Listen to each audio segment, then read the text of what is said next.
So valence electrons are important. Valence electrons are more on the outside of the atom, and so they are the ones that are more likely to interact with other atoms, which affects chemical and physical properties. So the valence electrons are those in the highest occupied principal energy level. In the hotel, it's the electrons on the highest floor that has anybody staying there. The group number, meaning the 1A, 2A, 3A group numbers on the periodic table, tells us the number of valence electrons. So if we look at oxygen, oxygen is in group 6A. It has 6 valence electrons. So the valence electrons are on the highest floor in the hotel. All the electrons below that are the core electrons. They're more towards the inside of the atom. And this is where we can explain why do elements in the same group of the periodic table have similar properties. Well, these are all noble gases. These are very reactive, form -1 ions, etc. Because elements in the same group, the same column, have the same number of valence electrons. And that's why their properties are so similar. Hydrogen, lithium, and sodium all have 1 valence electron because they're in group 1A. Beryllium and magnesium, 2 valence electrons, they're in group 2A. Carbon, group 4A. Carbon and silicon, they have 4 valence electrons. So let's write an electron configuration for phosphorus and identify the valence electrons and the core electrons. I'm going to start with the orbital diagram because I just like that better. So we're going to do phosphorus. How many electrons does phosphorus have? 15. So we can draw the orbital diagram kind of horizontal.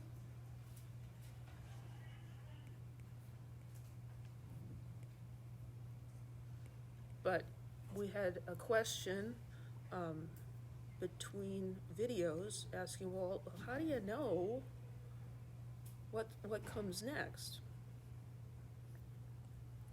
So we're going to see that on the periodic table.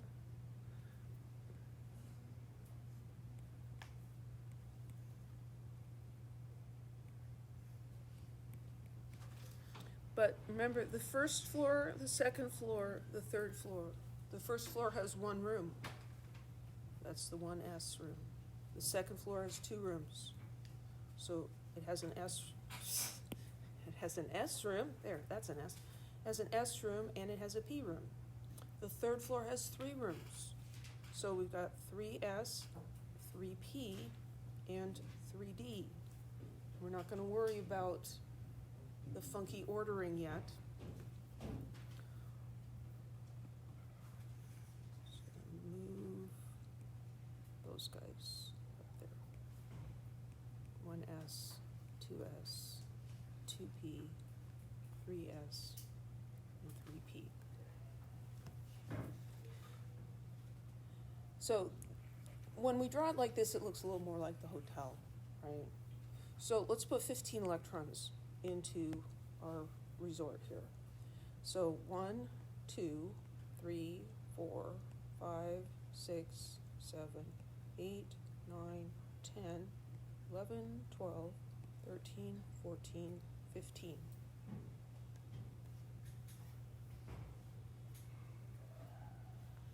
They're going to take the lowest energy orbitals, the cheapest rooms. They're going to be spin up. If they're the first one in there, they're going to sleep right side up in the bed. If it's the second one in there, it's going to sleep upside down. It'll be spin down. If they can take their own orbital, because it's the same energy, they will. Right? If they have to pair up, they will do that to avoid spending more money, because they're really, really cheapskates. So, any questions about this orbital diagram? So from that, it's easy to write the electron configuration because we're just describing what rooms have electrons in them. So we have 1s, with 2 electrons, and we have 2s with 2 electrons, and 2p with 6 electrons, and 3s with 2 electrons, and the 3p has 3 electrons in it. Okay, so valence electrons and core electrons. What's the highest floor that has electrons on it? It's the 3rd floor, right? It's this floor. The electrons on that floor are the valence electrons. We'll see a little bit later how oftentimes the valence electrons can get lost, be taken away, and so that's when a tornado comes through and it takes off the top of the hotel, right? It doesn't take out the bottom, it'll take off that top floor, and that's all your valence electrons gone. So these are the valence electrons, anybody on the 3rd floor. And then your core electrons are going to be everybody on the lower floors. So our core electrons are these guys in levels 1 and 2. Our valence electrons are on level 3. So here I've got 5 valence electrons and 2, 4, 10 core electrons.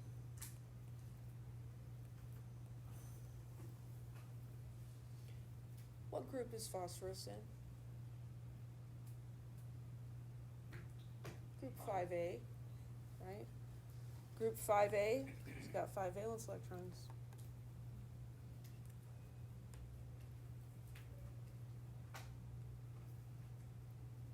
Okay, here's where we get to. It's all hiding in the periodic table.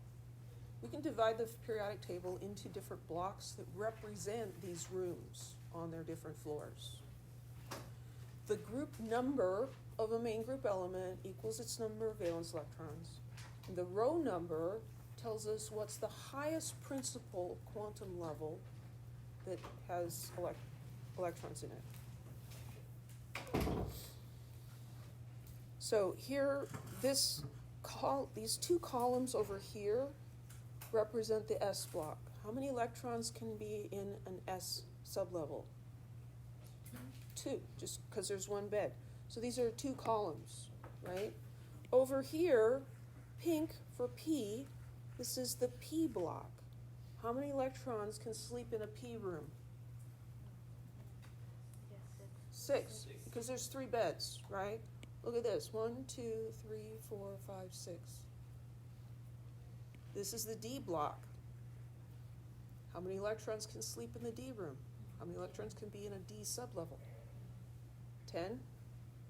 1, 2, 3, 4, 5, 6, 7, 8, 9, 10. And then down here, we have the F block. The F room is going to have 7 beds. It could hold 7 people times 2, right? 14. I kind of saved that there. I started a statement wrong. If you count those, I'm not going to do it. There's 14.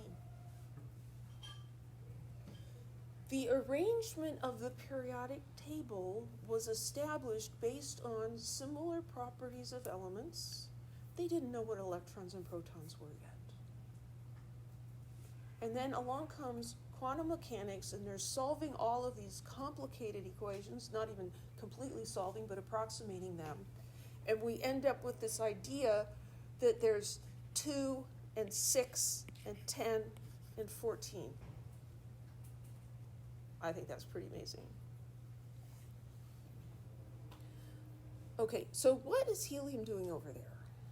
Well, hydrogen and helium are they're like, the youngest children in the family.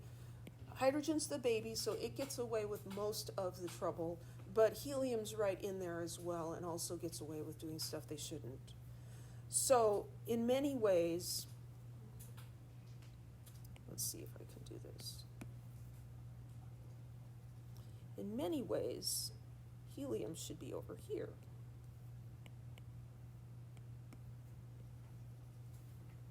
Okay? So hydrogen has one electron. That one electron is going to be in the 1s orbital, so its electron configuration is 1s1. Helium now has 2 electrons in this 1s. So these two are 1s, this is 2s, 3s, 4s, you get the idea. Over here, this is, it's a big distance there, but it lines up with the second row. This is the p block, so this is 2p filling up. There's 1 electron, 2, 3, 4, 5, 6 electrons going in there. And then we go to 3s, and then this is 3p, and then we come to 4s, and this is where things get complicated. This is 4s, this is a d block. We might say, well, that's supposed to be 4d, but we haven't found 3d yet. So this is how I kind of think of this. I think of it like, actually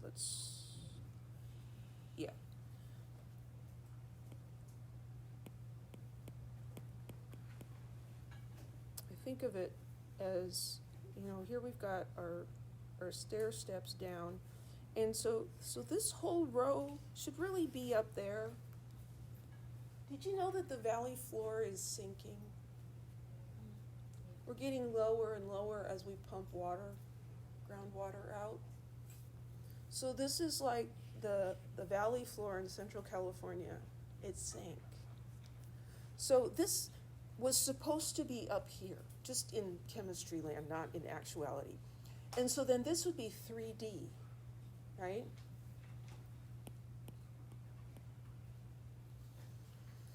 So for the D block, the number for them is n-1.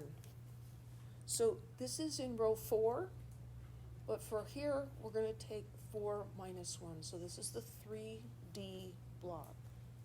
And then this is back to the main group, so that's 4p. And then next is 5s. And then we come to this one, which is D, row 5, 5 minus 1, this is 4d, back to 5p. And then we've got 6s, and then we get 1 into 5d, and what's going on here?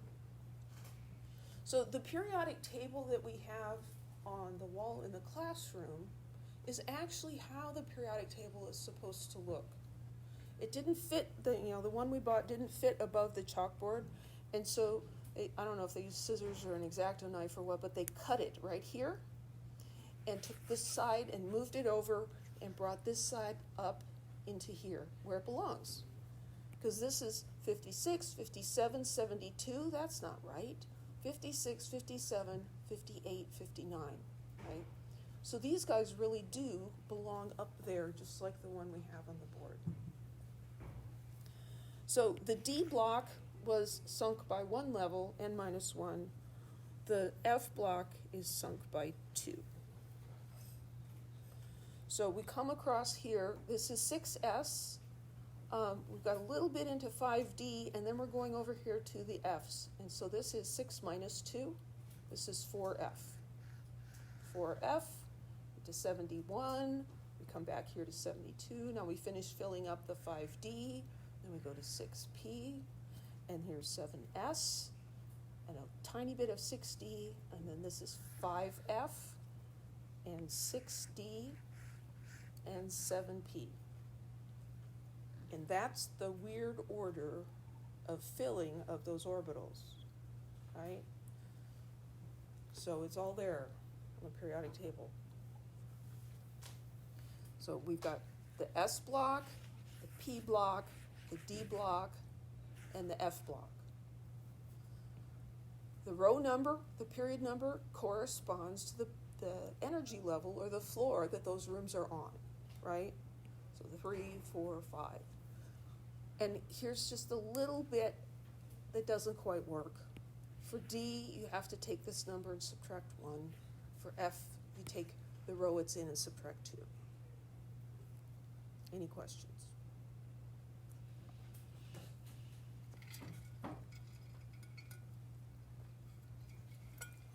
So we can use the periodic table to write electron configurations. So let's write the electron configuration for chlorine. So if we're going to do the noble gas electron configuration, we're going to go up to the previous row and all the way to the end and find the noble gas. This is the previous noble gas. So we could say, well, that's neon. And then what comes after neon? Well, we're over here. This is 3s. We're going 1, 2. 3s, 2.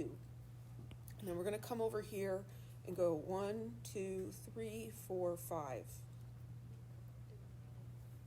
That's 3p5. What? How do you know to start at neon? How do I know to start at neon? We're always going to start at the previous noble gas if we're using this shorthand. So only the noble gas. Only the noble gases. Okay, so let's do it without the noble gas thing.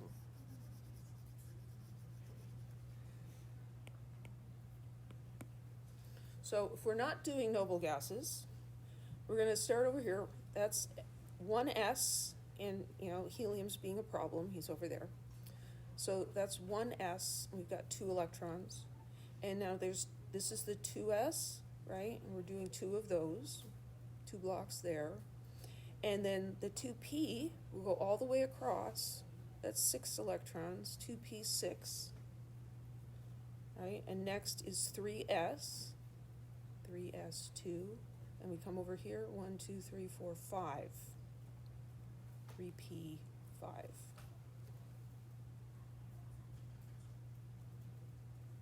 Right?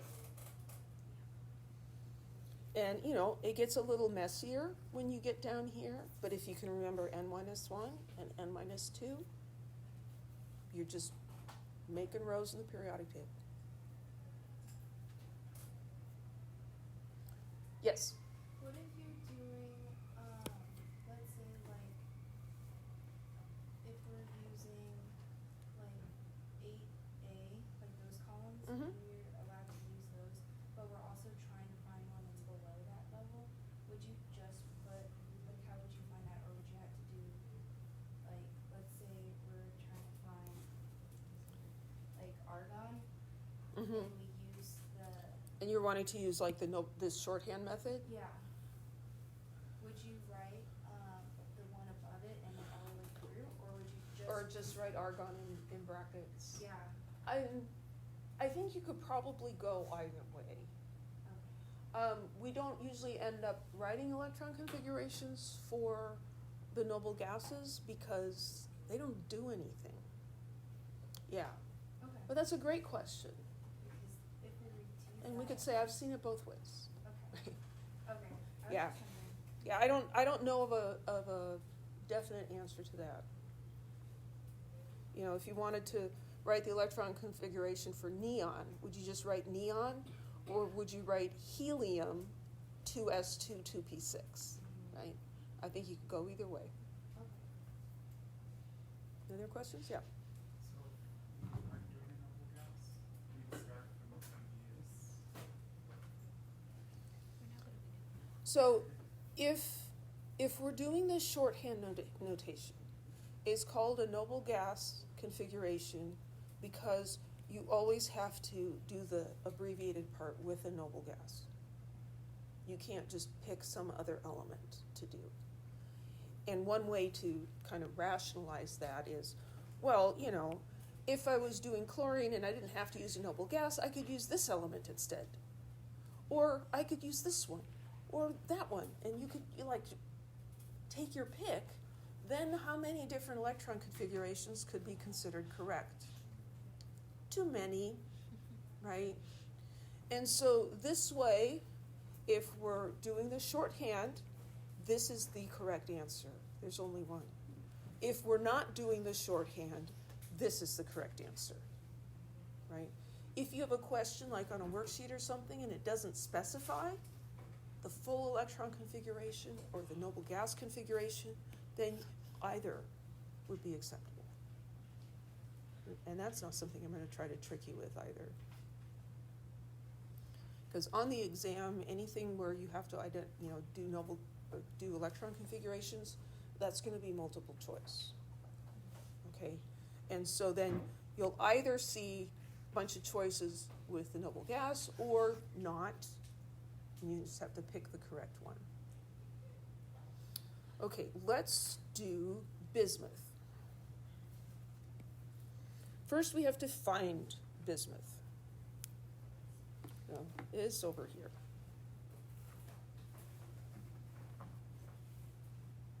And let's just do the whole thing for practice so we can see how everything's coming together here. So we start at the top of the table, and this is 1, and this is the S block. So there's 1s1, and helium being a butt is over there. Sorry. So that's 1s, and there's 2 electrons. Now we come to the next row, row 2, S block, 2s, there's 2 blocks there, 2 squares there, 2s2. And then we jump across there, and we've got 2p, and we go 1, 2, 3, 4, 5, 6. 2p6. We're going down to the third row, 3s, 2. Right here. And across here, 3p6. Over here, this is 4s, 4s2. You see what I'm doing?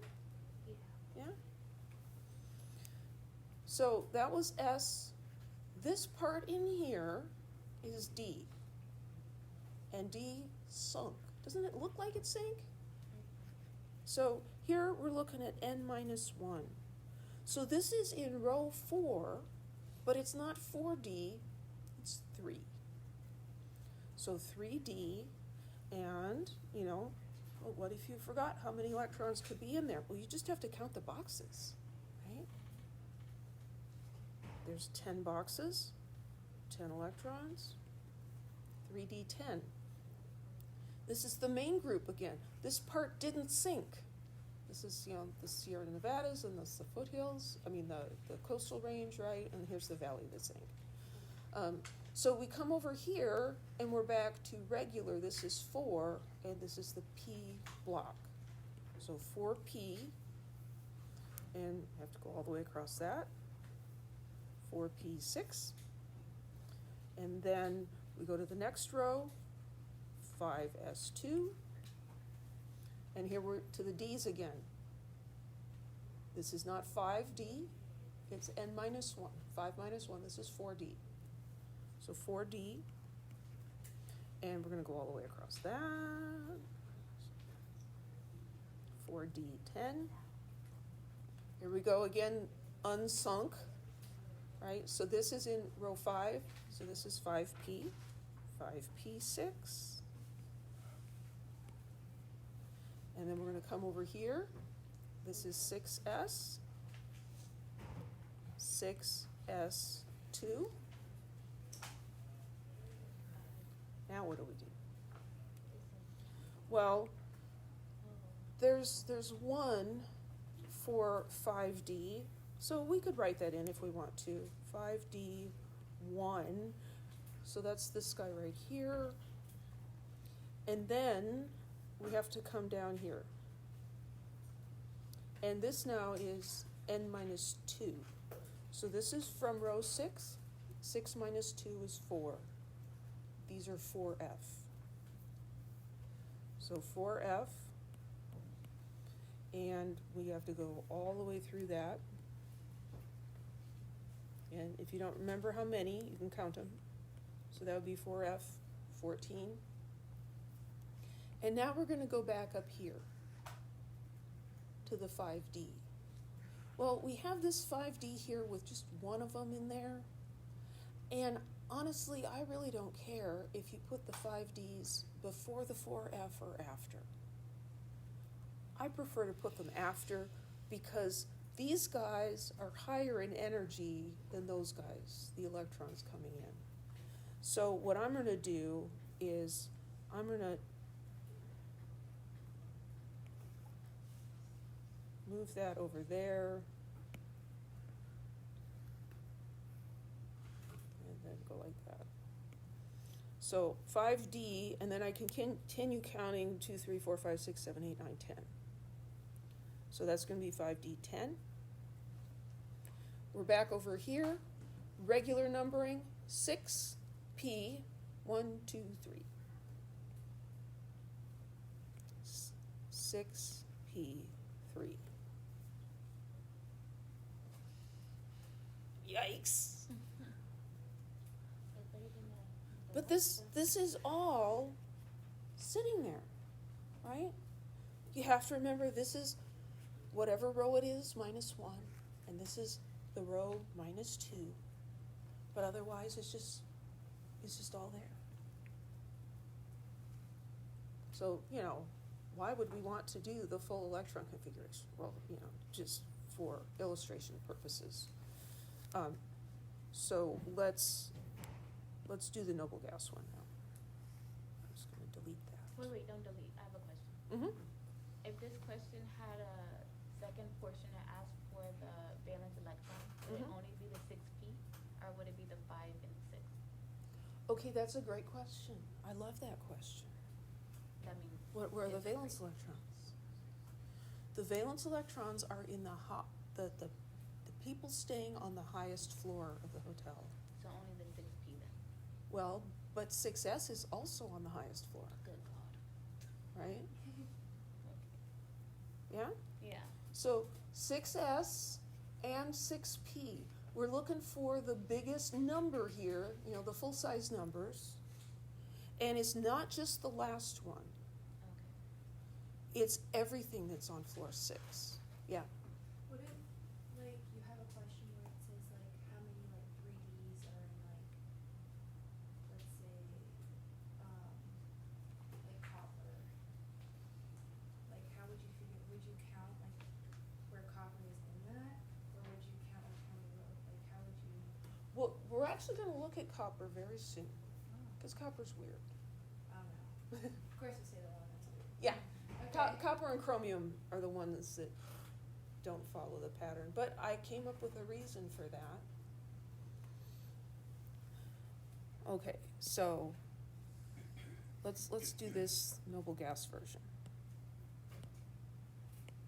I'm going to use a different color. So here's our bismuth. So the noble gas configuration, here I'm at bismuth, I'm going to go up one row and to the end. That's the closest noble gas. So I'm going to write xenon. And xenon is standing in for all of that mess.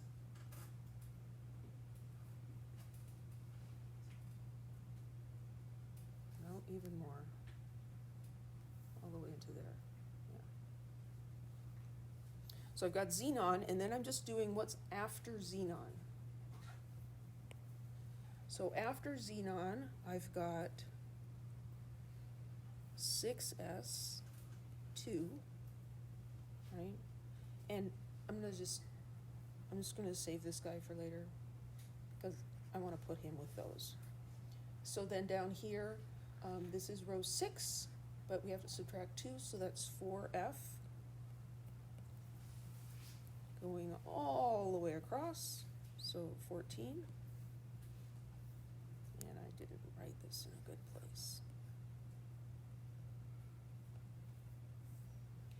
And then we're going to come back up here.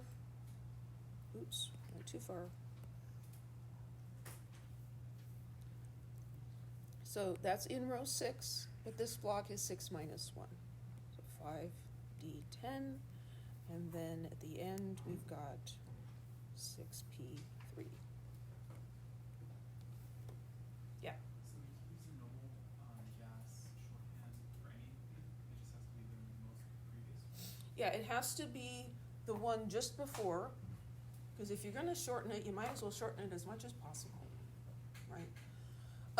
There could be a question on a homework or on a worksheet where you have to write the whole thing.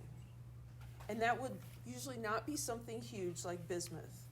That would be something smaller, you know, phosphorus or chlorine or something like that, where it's not a mega bunch of terms, right?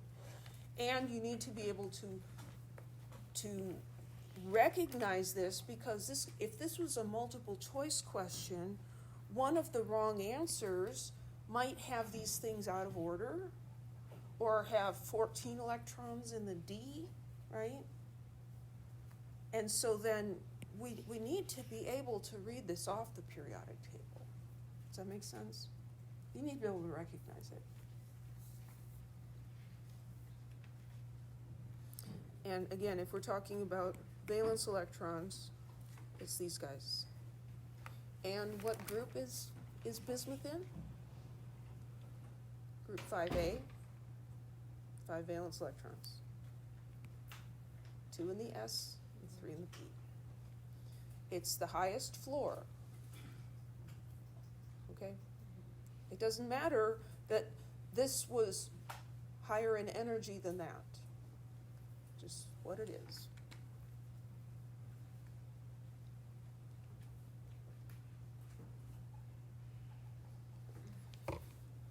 Let's not do all of these because I did all of that last one.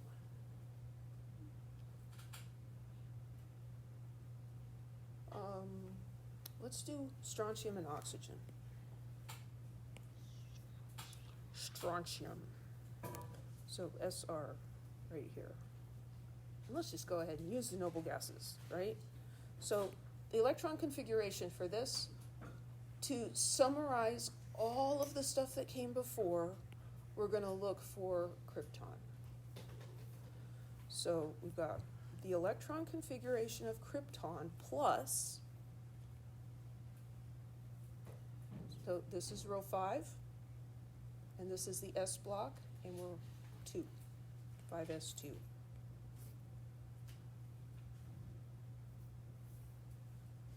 Let's do oxygen.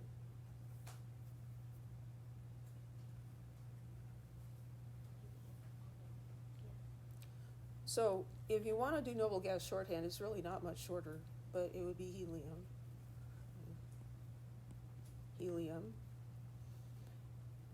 And then we're going to start with what's after helium. This is 2s2. And then over here is 2p, 1, 2, 3, 4.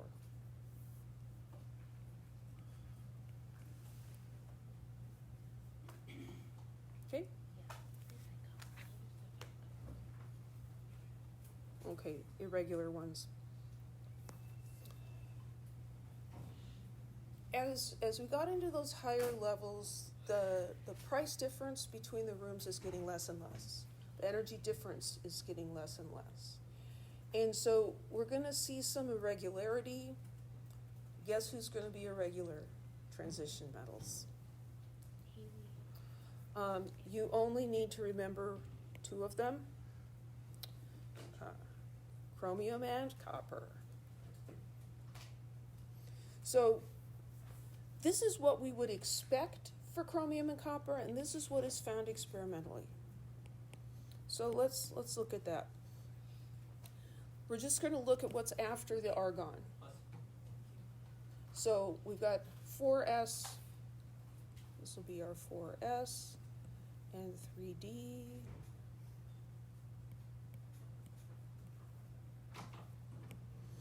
And so copper has 11 electrons.